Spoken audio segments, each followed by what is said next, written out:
नमस्कार बंधुरा आशा करी सबाई खूब भालो आछो। शुभमिता ब्लगे सबाइके स्वागत जानाई। आज के तोमादेर साथे शेयर करब सम्पूर्ण निरामिष पटलेर एक अपूर्व रेसिपि। এই রেসিপিটা দিয়ে তোমরা ভাত, রুটি, লুচি, পরোটা যে কোনো কিছুই খেতে পারো। দুর্দান্ত লাগে খেতে। খুবই অল্প উপকরণ দিয়ে রেসিপিটা বানিয়ে নিতে পারো। আশা করছি রেসিপিটা তোমাদের ভালো লাগবে। রেসিপিটা কেউ স্কিপ করো না। স্কিপ করলে কিন্তু আমি কি পদ্ধতিতে রেসিপিটা বানালাম বা কী মশলার অ্যাড করলাম সেটা কিন্তু তোমরা মিস করে যাবে। তখন হয়তো রেসিপিটা খেতে এতটা ভালো হবে না। তাহলে চলো রেসিপিটা দেখে নেওয়া যাক। এখানে আমি প্রথমেই কয়েকটা পটল নিয়ে নিয়েছি। পটলের খোসাগুলো ভালোভাবে ছাড়িয়ে নিয়েছি, তবে অল্প অল্প করে খোসা রেখে দিয়েছি, নইলে কিন্তু পটলটা একদম নরম হয়ে গলে যাবে। এরপর নিয়ে নিলাম মাঝারি সাইজের একটা টমেটো। টমেটোটার আমি অর্ধেকটা অংশ ব্যবহার করছি। অর্ধেকটা টমেটোকে আমি 4টে টুকরো করে একটা বাটিতে রেখে দিচ্ছি। এই টমেটোটা আমি মিহি করে পেস্ট করে বাটিতে তুলে রাখবো। পটলগুলো আমি 2 ভাগে ভাগ করে নিয়েছি, তার কারণ পটলগুলো কিন্তু বেশ বড় সাইজের। তোমরা চাইলে কিন্তু এখানে পটলগুলো গোটা রেখে 2 দিকটা অল্প অল্প করে চিড়ে নিতে পারো, তাহলেও হবে। পটলটা বড় রয়েছে, যদি না এইভাবে 2 ভাগ করা হয় তখন কিন্তু ভেতর অবধি ভালোভাবে পটলটা সেদ্ধ হবে না, রেসিপিটা খেতে এতটা ভালো লাগবে না। এই জন্যই আমি বড় পটল বলে 2 ভাগ করেছি। পটলের মধ্যে দিয়ে দিয়েছি স্বাদ অনুযায়ী লবণ, অল্প একটু হলুদের গুঁড়ো আর লঙ্কার গুঁড়ো। এরপর পটলটা খুব ভালোভাবে মেখে নিচ্ছি, যাতে পটলের গায়ের মধ্যে মশলাগুলো ভালোভাবে লেগে যায়। এরপর পটলটা 10 মিনিটের জন্য রেস্টে রেখে দিচ্ছি, যাতে পটলের মধ্যে মশলাগুলো ঢুকে যায়। এদিকে আমি আরও একটা বাটি নিয়ে নিয়েছি। বাটিতে নিয়েছি অল্প একটু জল। এই জলের মধ্যে আমি কিছু গুঁড়ো মশলা দিচ্ছি। প্রথমেই দিয়ে দিচ্ছি অল্প একটু হলুদের গুঁড়ো, ঝালের জন্য দিয়ে দিলাম লঙ্কার গুঁড়ো, অল্প করে দিচ্ছি ধনের গুঁড়ো আর জিরের গুঁড়ো। এখানে আমি 5টা বড় সাইজের পটলের জন্য এইটুকু মশলার ব্যবহার করছি। তোমরা যদি পটলের পরিমাণ বাড়িয়ে বা কমিয়ে নাও, সেই ক্ষেত্রে মশলার পরিমাণটা বাড়িয়ে বা কমিয়ে নিও। এরপর জলের সাথে গুঁড়ো মশলাগুলো ভালোভাবে মিশিয়ে নিলাম, বাটিটা এক সাইডে সরিয়ে রেখে দিচ্ছি। এরপর চলো আবারও একটা মশলার পেস্ট বানিয়ে নিই। তার জন্য নিয়ে নিচ্ছি 3টে কাজু বাদাম আর বড় চামচের 1 চামচ পরিমাণে পোস্ত।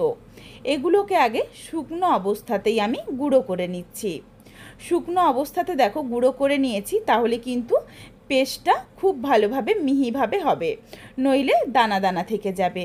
এরপর অল্প একটু জল দিয়ে এটা একটা পেস্ট বানিয়ে রাখছি। কড়াই গরম হতে বসিয়ে দিয়েছি। কড়াইয়ের মধ্যে দিয়ে দিলাম প্রায় 3 থেকে 4 চামচ পরিমাণে সরষের তেল। রান্নাটা পুরোটাই সরষের তেলেই করতে হবে। তেলটা ভালোভাবে গরম হয়ে গেছে। তেলটা কড়াইয়ের চারিদিকে একটু লাগিয়ে দিচ্ছি, যাতে পটলগুলো কড়াইয়ের মধ্যে লেগে না যায়। এরপর এখানে একে একে মশলা দিয়ে মেখে রাখা পটলগুলো দিয়ে দিচ্ছি। পটলগুলো উল্টে পাল্টে হালকা লালচে রং ধরিয়ে ভেজে নেব। পটলগুলো রান্না করার সময় কিন্তু খুব ভালোভাবে একদম যাতে হালকা করে ভাজা হয় আর সেদ্ধ হয়ে যায় পুরোপুরি, এই দিকে একটু খেয়াল রাখতে হবে। পটল যাতে কোনোভাবে কাঁচা না থাকে, তাহলে কিন্তু রেসিপিটা খেতে ভালো লাগবে না। ঢাকা চাপা দিয়ে পটলটাকে নাড়াচাড়া করে ভেজে নিচ্ছি। পটলের এই রেসিপিটা কিন্তু নিরামিষের দিনে যদি একবার বানাও, আর কোনো কিছুর দরকারই পড়বে না। অবশ্যই বাড়িতে একবার হলেও বানিয়ে দেখো, তারপর আমায় কমেন্ট করে জানিও রেসিপিটা তোমাদের কেমন লাগলো। পটলের তো তোমরা অনেক রকম রেসিপি বানিয়ে খাও, এই রেসিপিটা যদি একবার বানাও তাহলে কিন্তু বাকি আর অন্য কোনো রেসিপি বানাবে না, বারবার এই রেসিপিটাই বানিয়ে খাবে। পটলের মধ্যে দেখো সুন্দর একটা হালকা লালচে রং ধরে গেছে, আর পটলটা কিন্তু বেশ ভাজা হয়ে গেছে। এরপর পটলগুলো তুলে রেখে দিচ্ছি, তেলটা ঝরিয়ে নিচ্ছি। ওই কড়াইয়ের মধ্যেই আবারও আমি অল্প পরিমাণে সরষের তেল অ্যাড করছি। খুব বেশি তেল দেব না, একদমই দেখো সামান্য একটু তেল দিয়ে দিলাম। তেলটা গরম হয়ে গেছে। এরপর দিয়ে দিচ্ছি 2টো ফাটিয়ে নেওয়া কাঁচা লঙ্কা আর অল্প একটু কালো জিরে ফোড়নে। নাড়াচাড়া করে ফোড়নটা একটু ভেজে নেব, যতক্ষণ না অবধি ফোড়ন থেকে একটা সুন্দর গন্ধ আসে। ফোড়ন থেকে সুন্দর একটা গন্ধ চলে এসেছে। এরপর দিয়ে দিচ্ছি জলের মধ্যে গুলিয়ে রাখা মশলা। গুঁড়ো মশলাগুলো এইভাবে যদি জলে গুলিয়ে দেওয়া যায় তাহলে কিন্তু মশলার টেক্সচারটা ভীষণ সুন্দর আসে।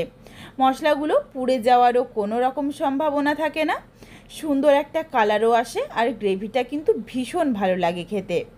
মশলাটা দিয়ে নাড়াচাড়া করে মিশিয়ে নিয়েছি।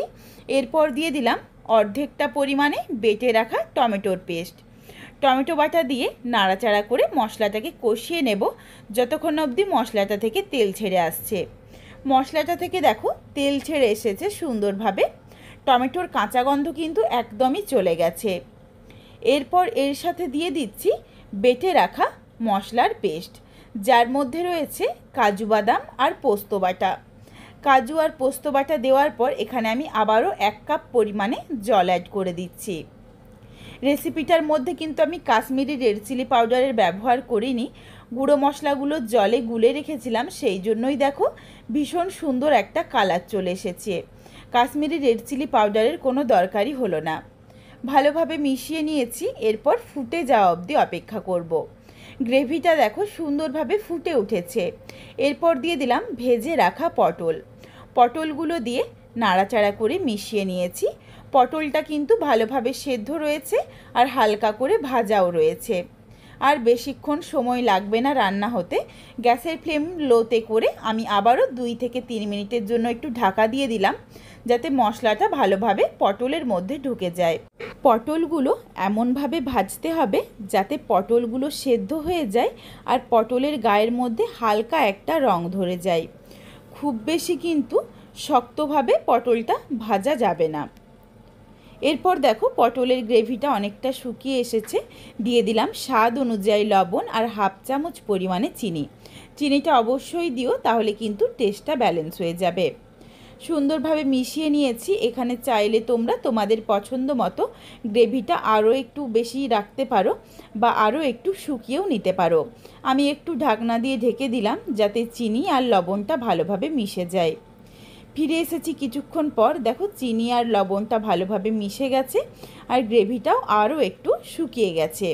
রেসিপিটা একদম রেডি, আর খুব বেশিক্ষণ রান্না করব না, তার কারণ পোস্ত আর কাজু বাদাম রয়েছে, তাহলে এগুলোর ফ্লেভার নষ্ট হয়ে যাবে। রেসিপিটা একদম রেডি হয়ে গেছে। এরপর নাবিয়ে নেব। নাবিয়ে নেওয়ার আগে দিয়ে দিলাম 1 চামচ পরিমাণে ঘি দেওয়ার পর গ্যাসের ফ্লেমটা অফ করে দিয়েছি। অফ করে দিয়ে নাড়াচাড়া করে মিশিয়ে নিলাম।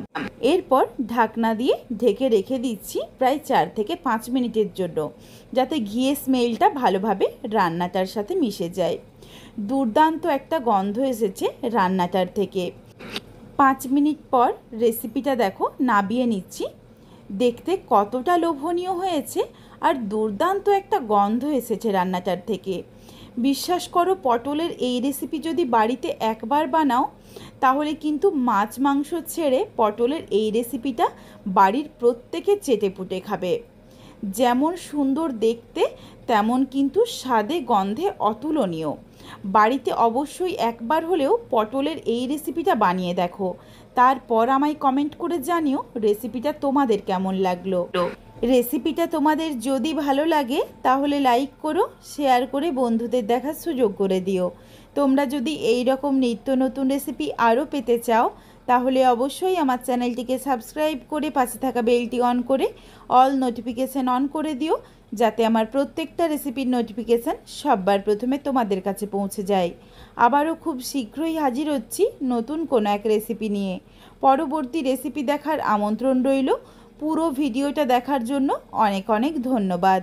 তাহলে আজকে আসি, সবাই ভালো থেকো, সুস্থ থেকো।